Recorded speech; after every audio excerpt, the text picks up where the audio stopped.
बिस्मिल्लाहिर्रहमानिर्रहीम। अस्सलामुअलैकुम। मौन राय एकेडमी के अंदर मैं आपको खुश आमदीद कहता हूँ। उम्मीद है आप सब खैरियत से होंगे और अपनी पढ़ाई जो है वो दिल लगा कर रहे होंगे। इस वीडियो में हम बात करने लगे हैं फंक्शन के हवाले से। एक हमारे पास एग्जाम्पल कोड 5.2 है और इसी के साथ एक लिंक्ड है हमारे पास 5.4। ये 5.4 और 5.2 ये आपस में लिंक्ड हैं, यानी एक ही प्रोग्राम जो है वो दो हिस्सों में डिवाइड किया गया है। तो हम ये कंप्लीट प्रोग्राम जो है वो लिखेंगे और इसको समझेंगे और इसके ऊपर जो है वो हम तफसील से बात करेंगे। तो चलते हैं हम डेव C++ के अंदर और इसको हम ध्यान से समझ लेते हैं। अगर आपके पास डेव C++ नहीं है तो इसका लिंक आपको डिस्क्रिप्शन में मिल जाएगा कि आपने डेव C++ को किस तरह से डाउनलोड करके इंस्टॉल करना है। वो आप जो है वो चेक कर सकते हैं और उसको जो है वो मज़ीद देख सकते हैं। तो यहाँ पर हमारे पास जो है, पहले हम इस प्रोग्राम को थोड़ा सा टाइप करते हैं, साथ साथ हम इसको समझते जाएंगे स्टेप बाय स्टेप। तो चलते हैं, हम शुरू करेंगे। इससे पहले कि हम वीडियो में आगे बढ़ें, अगर आपने इस चैनल को अभी तक सब्सक्राइब नहीं किया तो आप इस चैनल को सब्सक्राइब करके मौन राय एकेडमी का हिस्सा बन सकते हैं, ताकि नेक्स्ट आने वाली बेहतरीन वीडियोस जो हैं उनसे आप फ़ायदा उठा सकें। अब हमने एक यहाँ पर फंक्शन जो है उसको डिक्लेयर करना है, उसको डिफ़ाइन करना है, उसके पैरामीटर्स को डिफ़ाइन करना है और उसकी डेफिनेशन जो है वो हमने यहाँ पर बनानी है और फिर उस फंक्शन को हमने जो है मेन के अंदर कॉल करना है। ये दो काम हमने यहाँ इस 5.2 और 5.4 के अंदर यहाँ पर करने। 5.2 जो है ये दरअसल एक फ़ंक्शन को डिक्लेयर कर रहा है और उस फंक्शन को डिफ़ाइन कर रहा है। बस 5.2 के अंदर बस इतना ही काम है। और 5.4 के अंदर वो जो हमने फंक्शन यहाँ पर मतलब डिफ़ाइन किया है, इसी फंक्शन को वहाँ 5.4 के अंदर जो है वो कॉल कर रहा है। तो अब यहाँ पर हम फंक्शन को डिक्लेयर करते हैं और फिर उसको डिफ़ाइन करते हैं। सबसे पहले हमने लिखनी होती है रिटर्न टाइप। रिटर्न टाइप मैंने आपको पहले कई बार बता दी है कि रिटर्न टाइप हमने अगर कोई वैल्यू रिटर्न करनी हो तो हम जो रिटर्न टाइप है वो इंट लेते हैं। अगर हमने कोई भी रिटर्न ना करना हो कुछ भी, जिस तरह हमने 5.1 के अंदर देखा था, वहाँ पर हम कुछ भी रिटर्न नहीं करवा रहे थे, इसलिए हमने वॉइड जो है वो रिटर्न टाइप ली थी। अभी हमने कुछ रिटर्न करवाना है, इसलिए हम क्या करने लगे हैं, हम इंट रिटर्न टाइप ले रहे हैं। उसके बाद हमने अगला काम करना होता है फंक्शन का नाम। ये नाम आप कुछ भी लिख सकते हैं, ये इससे इतना पता चल जाए कि इसके अंदर आप क्या कर रहे हैं। तो यहाँ पर हम एडिशन कर रहे हैं तो इसलिए फंक्शन का नाम जो है वो हम ऐड जो है वो हम रख रहे हैं। उसके बाद हमने लेने होते हैं ये ब्रैकेट्स और इन ब्रैकेट्स के अंदर हमने वो पैरामीटर्स लेने होते हैं। अब हमने दो वैल्यूज़ को ऐड करना है, लिहाजा हम दो जो है यहाँ पर पैरामीटर्स ले लेंगे। पैरामीटर्स को आप कोई भी वैल्यू दे सकते हैं, यानी कि आप कोई भी वेरिएबल जो है पैरामीटर्स के लिए ले सकते हैं अपनी मर्ज़ी से। जिस तरह हम वेरिएबल लेते हैं बिल्कुल वही चीज़ हम यहाँ पर वेरिएबल के तौर पर ही ले रहे हैं। तो इनको हम यहाँ पर पैरामीटर्स कहते हैं। ये फंक्शन के पैरामीटर्स होते हैं जिनके ऊपर हमने काम करना होता है।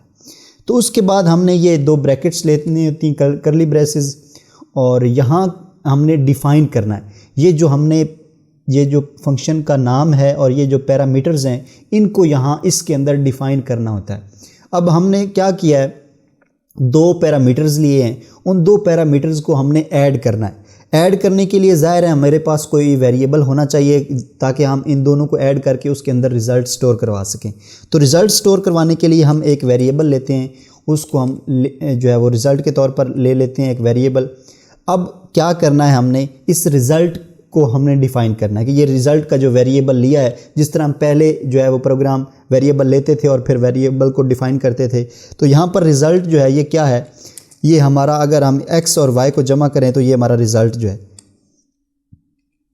अब रिज़ल्ट को हमने डिफ़ाइन कर दिया कि x यानी कि ये जो x है ये कोई भी वैल्यू हो सकती है और ये y, ये दोनों वैल्यूज़ जो हैं अगर इनको हम जमा कर दें, जमा करके उसकी वैल्यू जो है वो हम रिज़ल्ट में स्टोर करवा रहे हैं।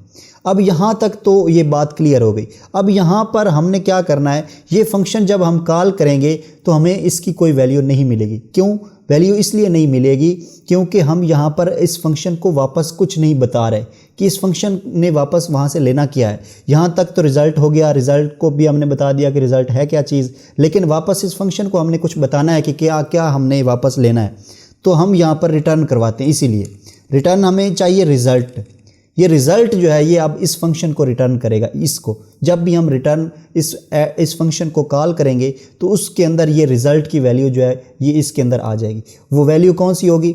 वो जो हमने पैरामीटर्स लिए होंगे उन पैरामीटर्स की वैल्यू इसको रिटर्न करवाएगा। अब क्या करना है, हमने ये फंक्शन तो हमने डिफ़ाइन भी कर लिया, उसको डिक्लेयर भी कर लिया। डिक्लेयर करने के बाद अब हमने करना है इस फंक्शन को मेन के अंदर कॉल करना है। तो ये मेन के अंदर जब हमने कॉल करना है तो ये हमारी एग्जाम्पल कोड 5.4 के अंदर चले जाएंगे। तो हम पहले ये 5.4 का जो कोड है वो यहाँ पर लिख लेते हैं, उसके बाद मैं आपको ये सारी तफसील जो है वो समझा दूंगा। अब यहाँ पर रिटर्न टाइप आप बेशक वाइड ले लें, क्योंकि हमने इस मेन के अंदर कुछ भी रिटर्न नहीं करवाना, इसलिए हम जो है रिटर्न टाइप वाइड ले सकते हैं। इंट भी ले सकते हैं, उसमें कोई, अगर आपने इंट ले लिया और कुछ रिटर्न नहीं करवा रहा है तो भी कोई मसला नहीं बनेगा, फिर भी कोई एरर नहीं आएगा, फिर भी आपका प्रोग्राम जो है वो स्मूथली चलता रहेगा। तो इस कन्फ्यूजन में नहीं पड़ना कि अगर हमने इंट यहाँ पर लिया है तो हमें कुछ ना कुछ रिटर्न करना पड़ेगा। आप हमेशा एंड के ऊपर देखते हैं रिटर्न ज़ीरो। रिटर्न ज़ीरो का मतलब है कि यहाँ से हम कुछ वापस रिटर्न नहीं कर रहे। तो यहाँ पर आप इंट ले लें तो फिर ज़रूरी नहीं कि आप कुछ रिटर्न करें, और अगर आप यहाँ पर वाइड ले लेते हैं फिर तो हम रिटर्न कर ही नहीं सकते। तो यहाँ पर हमने क्या किया, वाइड जो है वो ले लिया। अब हमने यहाँ पर दो वेरिएबल लेने हैं। ये एक हमने जिस तरह लिया था ये एक्स और वाई, ये पैरामीटर्स के तौर पर, तो अब हमने दोबारा वेरिएबल लेने हैं। उन वेरिएबल्स में हमने जो है वो दो नंबर लेने हैं। तो दो वेरिएबल्स हम ले सकते हैं n1 और n2 के नाम से, और फिर इन दोनों को जो रिज़ल्ट हमने स्टोर करवाना है तो उसके लिए हम क्या कर लेते हैं, एक और वेरिएबल ले लेते हैं सम, ताकि हम सम के अंदर इस फंक्शन को कॉल कर लें और ये सम हमारा जो रिज़ल्ट है इसको हम आउटपुट के तौर पर जो है वो ले सकें। तो अब हमने क्या करना है, यहाँ पर आपने एक जो है वो स्टेटमेंट लिखनी है। अब यहाँ पर प्रिंटएफ लिख लें तो बेहतर है, क्योंकि अगर आप प्रिंटएफ नहीं लिखेंगे तो स्क्रीन के ऊपर कोई मैसेज शो नहीं होगा। अभी हम वैल्यू को जो है वो डायरेक्ट ही जो है वो ले लेते हैं। दो वैल्यूज़ हमने लेनी है। दो वैल्यूज़ लेने का तरीका ये है कि आप दो बार ये फॉर्मेट स्पेसिफायर ले लें इंटीजर के लिए, और उसके बाद आपने क्या करना है, एंड के साथ n1 और n2। तो ये दो वैल्यूज़ को यहाँ पर, यानी कि कर्सर जैसे ही हमारा प्रोग्राम चलेगा तो ये हमारा वेट करेगा, कंपाइलर जो है वो हमारा वेट, मतलब है कि हमारा जो आउटपुट विंडो है वो वहाँ पर वेट करेगा और दो वैल्यूज़ के लिए इंतज़ार करेगा। जब हम दो वैल्यूज़ देंगे तो उस वक्त ये आगे एग्जीक्यूट करेगा।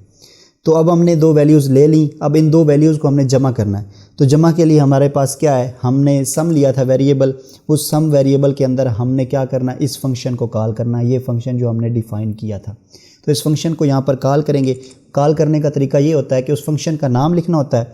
नाम लिखने के बाद आपने ये दो जो है ब्रैकेट्स लेनी होती हैं, और इन ब्रैकेट्स के अंदर आपने ये जो दो वेरिएबल्स लिए हैं आर्गूमेंट्स, इनको यहाँ पर पास कर देना है। ये आर्गूमेंट्स यहाँ पर पास कर देंगे तो ये क्या करेगा, ये इन दो नंबर्स को जो यहाँ से यूज़र देगा उन दो नंबर्स को यहाँ पर क्या करेगा, इस फंक्शन के ज़रिए से हमें वो रिटर्न करके इन दोनों को जमा करके इसके अंदर स्टोर करवा देगा। अब ये फंक्शन क्या कर रहा है, यहाँ से ये फंक्शन हमने यहाँ पर कॉल किया, ये दो नंबर्स होंगे, कोई भी दो नंबर्स, उनको ऐड करके उनकी वैल्यूज़ को सम के अंदर स्टोर करवाएगा। अब हमने क्या करना है, इस सम को हमने डिस्प्ले करवा देना प्रिंट एफ के ज़रिए से। इसको हम लिख लेते हैं सम इज़, यहाँ पर फॉर्मेट स्पेसिफायर यूज़ कर लेते हैं, और उसके बाद हम यहाँ पर सम की वैल्यू जो भी है वो स्क्रीन पर गेट कर लेते हैं। अब क्या करते हैं, हम इसको रन करते हैं और यहाँ पर इसको लिखना है सी, क्योंकि हम ये C++ की फ़ाइल नहीं है, ये सी फाइल है, और यहाँ पर आपने लिखना है इसका नाम। अब आप यहाँ पर देख सकते हैं कि हमारी आउटपुट विंडो जो है यहाँ पर एक जो है कर्सर ब्लिंक कर रहा है और वो वेट कर रहा है कि दो वैल्यूज़ हम इसको दें। तो हम पहली वैल्यू देते हैं और इंटर प्रेस करते हैं, फिर हम दूसरी वैल्यू देते हैं, फिर इंटर प्रेस करते हैं। तो ये क्या हुआ, सम इज़ 70। हमने पहली वैल्यू दी, उसने वेट किया, फिर हमने दूसरी वैल्यू दी, उसने फिर वेट किया, फिर उसने आगे डायरेक्ट जो है वो हमारे रिज़ल्ट जो है वो दे दिया। तो इन दोनों को जमा करके वो उसकी वैल्यू जो है वो हमें रिटर्न करवा रहा है। तो ये क्या हो रहा था, बेसिकली ये इस फंक्शन के अंदर से हम इसको कॉल कर रहे थे। अब ये फंक्शन लिखने का फ़ायदा क्या हुआ यहाँ पर, अभी आप ये सोच रहे होंगे कि ये काम तो हम मेन के अंदर भी कर सकते थे, लेकिन आपने फंक्शंस के जो फ़वायद पढ़े हैं वो हम एक यहाँ पर डिस्कस कर लेते हैं। अभी मिसाल के तौर पर मुझे दो वैल्यूज़ और ऐड करवानी है, तो मैं क्या करूँगा, मैं जस्ट इस फंक्शन को यहाँ पर डायरेक्ट वहाँ पर दोबारा जो है वो कॉल कर लूँगा। यानी जितनी बार आपने वैल्यूज़ ऐड करवानी है या जो भी वो चीज़ एक आपने लिखी है वो जितनी बार भी आपने एक प्रोग्राम के अंदर करवानी है, आपने बस इस फंक्शन को कॉल करना है तो वो उन 2 वैल्यूज़ को जो है वो ऐड कर लेगा। यानी जो भी फंक्शन होगा उसका मुतलका वो उस फंक्शन को सरअंजाम दे देगा।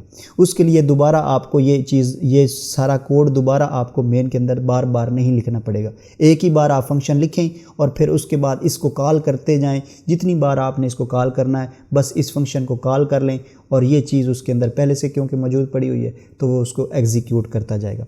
इससे फ़ायदा ये होता है कि आपका वक्त बच जाता है और आपका एक जब बड़े कोड आपने लिखने होते हैं, लंबी मतलब प्रोग्रामिंग आपने करनी होती है, तो उस वक्त ये काफ़ी सूटेबल होता है कि आप उसको एक चीज़ को अलग जो है वो फंक्शन के तौर पर बना लें और फिर उस फंक्शन को जो है वो आप अपने प्रोग्राम के अंदर जो है वो इस्तेमाल कर लें।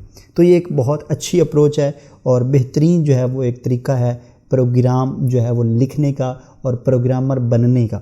तो मुझे उम्मीद है कि ये चीज़ आपको अच्छी तरह से समझ आ गई होगी। मिलते हैं नेक्स्ट वीडियो में, तब तक अपना बहुत सारा ख्याल रखें। अल्लाह हाफ़िज़।